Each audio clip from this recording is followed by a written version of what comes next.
আসসালামু আলাইকুম, বাংলার সংবাদে সবাইকে স্বাগত জানাচ্ছি। আমি নাইম ফাথম মুবিন। শুরুতে বিআরবি কেবলস সংবাদ শিরোনাম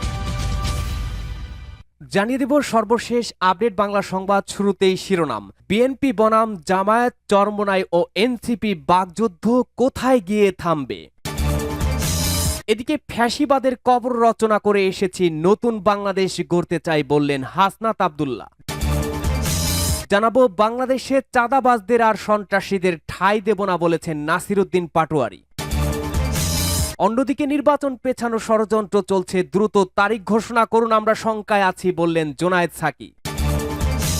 এদিকে গণ অভ্যুত্থানের আকাঙ্ক্ষা ধারণ করতে পারেনি অন্তর্বর্তী সরকার বললেন সাইফুল হক। জানাবো সরকারের দেশ বিরোধী অপতৎপরতা জনগণ মেনে নেবে না বলেছে সিপিবি।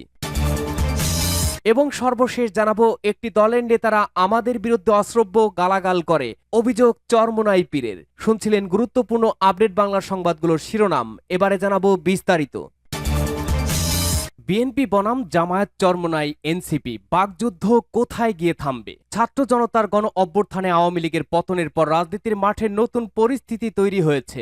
আওয়ামী লীগ বা ফ্যাসিবাদ বিরোধী আন্দোলনে থাকা দলগুলো এখন পারস্পরিক দ্বন্দ্বে জড়িয়ে পড়েছে। এই দ্বন্দ্বে একদিকে আছে বিএনপি, আরেকদিকে জামায়াতে ইসলামী, ইসলামী আন্দোলন বাংলাদেশ ও জাতীয় নাগরিক পার্টি এনসিপি। নানা ইস্যুকে কেন্দ্র করে এই দুই শিবিরের মধ্যে স্লোগান ও কথার যুদ্ধ যেমন চলছে, পাশাপাশি বক্তৃতা বিবৃতিতে পরস্পরের সমালোচনায়ও তারা সোচ্চার। সাম্প্রতিক সময়ে এসব স্লোগান, বক্তৃতা রাজনৈতিক শালীনতা বা শিষ্টাচারের সীমা অতিক্রম করেছে। বিশ্লেষকরা মনে করছেন আগামী জাতীয় নির্বাচন ও ক্ষমতার রাজনীতিকে কেন্দ্র করে এই কাদা ছোড়াছুড়ি বাড়ছে।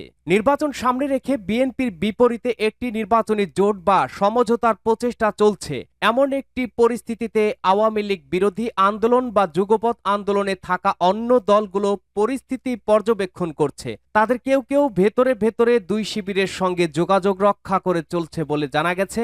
দলগুলোর মধ্যে এমন বিভেদের জেরে ফ্যাসিবাদী শক্তির ফিরে আসার পথ তৈরি হয় কিনা সেই আশঙ্কার কথা বলছেন বিভিন্ন দলের নেতারাও। এ অবস্থায় অন্তর্বর্তী সরকারের প্রধান উপদেষ্টা অধ্যাপক মোহাম্মদ ইউনূস গত মঙ্গলবার 4টি ও পরদিন বুধবার 13টি দল ও জোটের শীর্ষ পর্যায়ের নেতাদের সঙ্গে বৈঠক করেছেন। দ্বিতীয় দিনের বৈঠক শেষে প্রধান উপদেষ্টার প্রেস উইং জানিয়েছে, বৈঠকে অধ্যাপক ইউনূস বলেছেন, 1 বছর যেতে না যেতেই পরাজিত শক্তির নানা ষড়যন্ত্রের লক্ষণ দেখা যাচ্ছে। তাই মত পার্থক্য ও প্রতিদ্বন্দ্বিতা থাকলেও ফ্যাসিবাদের বিরুদ্ধে রাজনৈতিক দলগুলোর ঐক্যকে আরো দৃশ্যমান করার আহ্বান জানান তিনি। এদিকে রাজনৈতিক সংশ্লিষ্ট সূত্রগুলো বলছে, সংস্কার কেন্দ্রিক বিভিন্ন ইস্যুতে জামায়াত ইসলামী, ইসলামী আন্দোলন বাংলাদেশ ও এনসিপির সঙ্গে বিএনপির মত ভিন্নতা রয়েছে। জামায়াত, এনসিপি ও ইসলামী আন্দোলনের দাবি আগে সংস্কার তারপর নির্বাচন।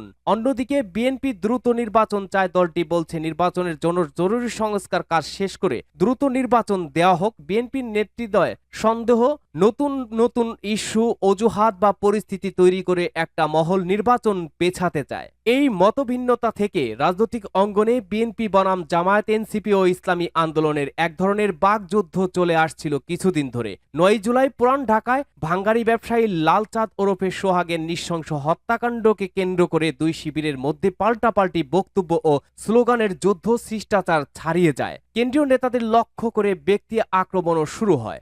বিএনপি বনাম অন্য 3 দলের মধ্যে দূরত্ব এমন পর্যায়ে পৌঁছায় যে ইসলামী আন্দোলন 28 জুন ও জামায়াতের 19 জুলাই সোহরাওয়ার্দী উদ্যানের সমাবেশে অন্য দলগুলোকে আমন্ত্রণ জানানো হলেও বিএনপিকে আমন্ত্রণ জানানো হয়নি। অবশ্য জামায়াতের সমাবেশে শফিকুর রহমান অসুস্থ হলে মির্জা ফখরুল তাকে দেখতে হাসপাতালে যান, যদিও এই রাজনৈতিক সৌজন্য বিভেদ কমানোর ক্ষেত্রে খুব একটা ভূমিকা রাখবে বলে মনে করেন না বিশ্লেষকরা। রাজনৈতিক বিশ্লেষকদের মতে মৌলিক সংস্কারের কিছু প্রস্তাবের বিষয়ে অন্য রাজনৈতিক দলগুলোর সঙ্গে বিএনপির যে মত পার্থক্য, সেটাকে কেন্দ্র করে বিএনপিকে কিছুটা চাপের মধ্যে ফেলছে। অন্যরা বিএনপি সংস্কার বিরোধী বা নির্বাচনের জন্য অস্থির হয়েছে, তাদের সম্পর্কে এমন একটা প্রচার বা ধারণা প্রতিষ্ঠা করতে পেরেছে তাদের রাজনৈতিক প্রতিপক্ষ, যার জেরে সুযোগ পেলেই দলগুলোর নেতারা একে অন্যের বিরুদ্ধে বক্তব্য মন্তব্য করে যাচ্ছেন।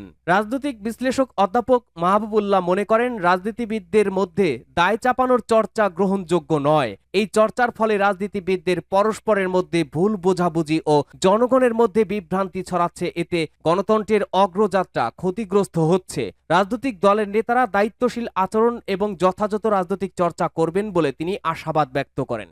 ফ্যাসিবাদের কবর রচনা করে এসেছি, নতুন বাংলাদেশ গড়তে চাই বললেন হাসনাত আব্দুল্লাহ। জাতীয় নাগরিক পার্টি এনসিপির দক্ষিণ অঞ্চলের মুখ্য সংগঠক হাসনাত আব্দুল্লাহ বলেছেন, এনসিপি কোনো চাঁদাবাজের টেন্ডারবাজের দল নয়। সংকট থেকে এসেছে, ফ্যাসিবাদের কবর রচনা করে আমরা এসেছি, আমরা নতুন বাংলাদেশ গড়তে চাই। শুক্রবার 25 জুলাই বিকেলে সিলেটের সমাবেশে তিনি এসব কথা বলেন। হাসনাত আব্দুল্লাহ বলেন, এতদিন দেশটা ছিল ধনিক শ্রেণীর, দেশটা ছিল বসুন্ধরা, প্রশাসন আর্মিদের, দেশটা জনগণের হয়ে ওঠেনি। আমরা আপনাদের প্রতিশ্রুতি দিচ্ছি, ক্ষমতা জয় করে জনগণের হাতেই তুলে দেব। সিলেটবাসীর উদ্দেশ্যে হাসনাত বলেন, আপনারা ঐক্যবদ্ধ থাকবেন, আমাদের সংকট এখনো শেষ হয়ে যায়নি। ইতিমধ্যে একটি পক্ষ আওয়ামী লীগের হয়ে কাজ করার পায়তারায় লিপ্ত রয়েছে, তাদের অবশ্যই ঐক্যবদ্ধভাবে প্রতিহত করতে হবে। যারা এদেশে আওয়ামী লীগের দালালি করেছে, তাদের মিডিয়া খুলেছে, ভেতরে ভেতরে কাজ করছে, তাদের প্রতি আমাদের সজাগ দৃষ্টি রাখতে হবে। আওয়ামী লীগকে আমরা আর দাঁড়াতে দেব না। বাংলাদেশের চাঁদাবাজদের আর সন্ত্রাসীদের ঠাঁই দেব না বললেন নাসিরুদ্দিন পাটোয়ারি। বাংলাদেশের চাঁদাবাজ সিন্ডিকেট আর সন্ত্রাসীদের কোনো ঠাঁই দেব না বলে মন্তব্য করে জাতীয় নাগরিক পার্টি এনসিপি মুখ্য সংগঠক নাসিরুদ্দিন পাটোয়ারি বলেছেন, প্রিয় সিলেটবাসী, আমাদের অনেকেই বলেন আমরা বিএনপির বিপক্ষে রাজনীতি করি। আমরা বিএনপির বিরোধী নই, আমরা খালেদা জিয়ার বিরোধী নই, তারেক রহমানের বিরোধী নই, জিয়াউর রহমানেরও বিরোধী নই। নাসিরুদ্দিন পাটোয়ারি বলেন, সিলেটবাসী প্রবাসে গিয়ে রক্ত ঝরিয়ে দেশের অর্থনীতি সচল রেখেছে, তাদের রক্তের মূল্য দিতে হবে। প্রবাসীদের প্রসঙ্গে তিনি বলেন, সরকার প্রবাসীদের ভোট অধিকার উদ্যোগ নিলেও এখনো আশানুরূপ অগ্রগতি দেখা যাচ্ছে না। আজ এই পণ্যভূমি থেকে আমরা সরকারের কাছে আহ্বান জানাচ্ছি, প্রবাসীদের ভোট অধিকার নিশ্চিত করতে হবে। তিনি বলেন, আগামী দিনে যারা আমাদের সহযোদ্ধা হবেন তাদের একটি শর্ত মানতে হবে, বাংলাদেশের চাঁদাবাজি, সন্ত্রাস ও সিন্ডিকেটের রাজনীতি করা যাবে না, জনগণের রাজনীতি করতে হবে। নির্বাচন পেছানোর ষড়যন্ত্র চলছে, দ্রুত তারিখ ঘোষণা করুন আহ্বান জুনায়েদ সাকির। নির্বাচন পেছানোর ষড়যন্ত্র চলছে বলে মন্তব্য করেছেন গণসংহতি আন্দোলনের প্রধান সমন্বয়কারী জুনায়েদ সাকি। শুক্রবার বিকেলে চট্টগ্রামে এক সমাবেশে অন্তর্বর্তী সরকারের উদ্দেশ্যে তিনি বলেছেন, অবিলম্বে নির্বাচনের তারিখ ঘোষণা করুন।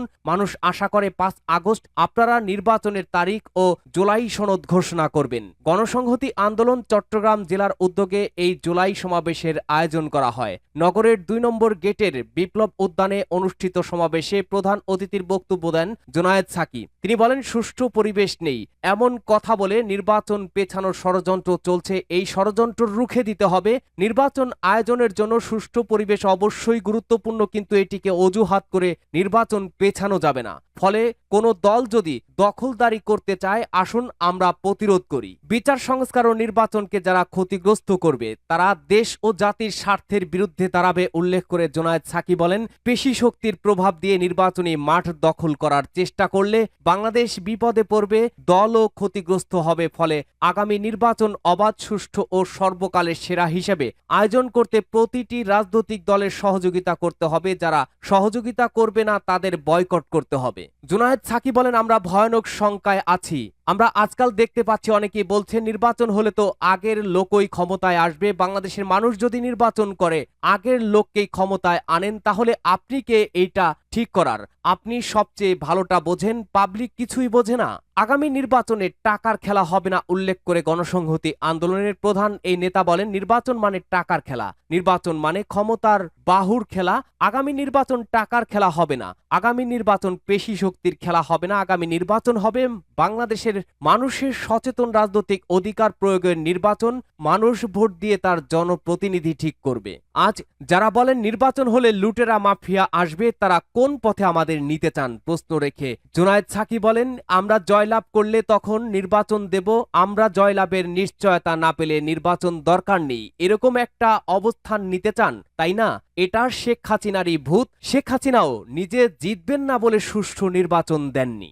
গণ অভ্যুত্থানের আকাঙ্ক্ষা ধারণ করতে পারেনি অন্তর্বর্তী সরকার, অভিযোগ সাইফুল হকের। বিপ্লবী ওয়ার্কার্স পার্টির সাধারণ সম্পাদক সাইফুল হক বলেছেন, অন্তর্বর্তী সরকার গণ অভ্যুত্থানের প্রকৃত আকাঙ্ক্ষাকে ধারণ করতে পারেনি। গত এক বছরে গণ অভ্যুত্থানের বৈষম্য বিরোধী চেতনার বিপরীতে হেঁটেছে সরকার, ফলে বৈষম্য, দারিদ্র্য ও বেকারত্ব বৃদ্ধি পেয়েছে। রাজনৈতিক দল ও জনগণের অভূতপূর্ব সমর্থনে গঠিত সরকার বিস্ময়করভাবে নিজেদের দুর্বল ও অকার্যকর করে তুলেছে। এ কারণে সাধারণ মানুষ আবারও হতাশায় নিমজ্জিত হতে শুরু করেছে। শুক্রবার 25 জুলাই নারায়ণগঞ্জ শহীদ মিনারে বিপ্লবী ওয়ার্কার্স পার্টি আয়োজিত শহীদ স্মরণ সমাবেশে প্রধান অতিথির বক্তব্যে এসব কথা বলেন তিনি। শ্রমিক নেতা মাহমুদ হোসেনের সভাপতিত্বে সমাবেশে তিনি আরো বলেন, প্রজ্ঞা ও দূরদর্শিতার অভাবে সরকার নিজেকে ব্যর্থ করে তুলেছে, আর পতিত ফ্যাসিবাদী শক্তি সহ অনেকেই এই পরিস্থিতির সুযোগ নিতে তৎপর রয়েছে। কেউ কেউ ঘর পোড়ার মধ্যে আলু পোড়া দিতে বসে আছে। এই পরিস্থিতি অব্যাহত থাকলে দেশের নিরাপত্তা বিপজ্জনক মোড় নেবে এবং গণতান্ত্রিক উত্তরণ কঠিন হবে। বিদ্যমান নৈরাজ্য ও মব সন্ত্রাস চলতে দিলে দেশ অচিরেই বড় বিপর্যয়ে নিক্ষিপ্ত হবে, আর সরকার নিজের নিরপেক্ষতা নিশ্চিত করতে না পারলে জাতীয় নির্বাচনও বড় ঝুঁকির মধ্যে পড়বে। বিচার ও সংস্কারের পাশাপাশি ফেব্রুয়ারিতে জাতীয় নির্বাচনের প্রয়োজনীয় প্রস্তুতি গ্রহণের জন্য সরকারের প্রতি আহ্বান জানান তিনি। সরকারের দেশবিরোধী অপতৎপরতা জনগণ মেনে নেবে না বলল সিপিবি। যুক্তরাষ্ট্রের সঙ্গে দেশবিরোধী গোপন চুক্তি ও বাংলাদেশে জাতিসংঘ মানবাধিকার মিশন চালুর সিদ্ধান্ত বাতিল এবং রাখাইনের জন্য করিডোর দেওয়ার অপচেষ্টা বন্ধের দাবি জানিয়েছে বাংলাদেশের কমিউনিস্ট পার্টি সিপিবি। নেতারা বলেছেন, অন্তর্বর্তী সরকার জনগণের মতামতের তোয়াক্কা না করে বজনগণকে অন্ধকারে রেখে আমেরিকার সঙ্গে গোপন চুক্তি করেছে। জাতিসংঘ মানবাধিকার মিশন চালুর অনুমতি দেওয়ার চক্রান্তে লিপ্ত আছে। এখতিয়ার বহির্ভূত এসব কাজের জন্য জনগণ এই সরকারকে ক্ষমতায় বসায়নি। এমন দেশবিরোধী অপতৎপরতা জনগণ মেনে নেবে না। একটি দলের নেতারা আমাদের বিরুদ্ধে অশ্রব্য ভাষায় গালাগাল করছে, অভিযোগ চরমোনাই পীরের। প্রতিহিংসা বাদ দিয়ে সবাই মিলে দেশের কল্যাণে কাজ করার জন্য রাজনৈতিক দলগুলোর প্রতি আহ্বান জানিয়েছে ইসলামী আন্দোলন বাংলাদেশের আমির ও চরমোনাই পীর মুফতি সৈয়দ মোহাম্মদ রেজাউল করিম। তিনি বলেন, একটি দলের নেতারা আমাদের বিরুদ্ধে বিষোদ্গার করছে, অশ্রব্য ভাষায় গালাগাল করছে, এগুলো কোনো রাজনৈতিক শিষ্টাচার হতে পারে না। তিনি বলেন, চাঁদাবাজ বন্ধ করতে বললে যদি গালাগাল করে তাহলে তাদের চরিত্র যে কতটা নোংরা হয়ে গেছে সহজেই অনুমেয়। শুক্রবার বাদ জুমা বাইতুল মোকাররম জাতীয় মসজিদের উত্তর পাশের সড়কে ইসলামী যুব আন্দোলন বাংলাদেশের প্রতিষ্ঠাবার্ষিকী উপলক্ষে আয়োজিত যুব জমায়েতে প্রধান অতিথির বক্তব্যে তিনি বলেন, ইসলামী যুব আন্দোলন বাংলাদেশের নেতাকর্মীদেরকে নিয়ে আমরা গর্বিত, কারণ তাদের চরিত্র ভোগবাদী রাজনৈতিক দলগুলোর মতো নয়। ইসলামী যুব আন্দোলন বিপদগামী যুবকদেরকে দেশপ্রেম ও আদর্শ শেখায়, পক্ষান্তরে অন্য দলের যুব সংগঠন যুবকদেরকে খুন, ধর্ষণ ও চাঁদাবাজি শেখায়। আমাদের যুব আন্দোলনের নেতাকর্মীদের বিরুদ্ধে কোনো অনৈতিক কর্মকাণ্ডের অভিযোগ নেই, এটা আমাদেরকে আনন্দিত করে। এ সময় মুফতি রেজাউল করিম আরো বলেন, একটি দলের সিনিয়র নেতারা বক্তব্যে আমাকে নিয়ে ব্যঙ্গ বিদ্রুপ করেছে, এটা তাদের প্রতিহিংসা, কারণ আল্লাহর রহমতে আমরা সুশিক্ষায় শিক্ষিত হয়েছি। সংগঠনের মাধ্যমে দুস্থ ও সুবিধাবঞ্চিত মানুষের কল্যাণে কাজ করছি। কোরআন শিক্ষা বোর্ডের মাধ্যমে কয়েক হাজার শিক্ষা প্রতিষ্ঠান তৈরি করে দেশের মানুষের সাধারণ শিক্ষা ও ইসলামী আদর্শ শিক্ষার জন্য কাজ করে যাচ্ছি। আমরা কোনোদিন মানুষের স্বার্থবিরোধী কাজ করিনি। সম্ভবত এটাই আদর্শ বিবর্জিত দলগুলোর ভয়ের কারণ।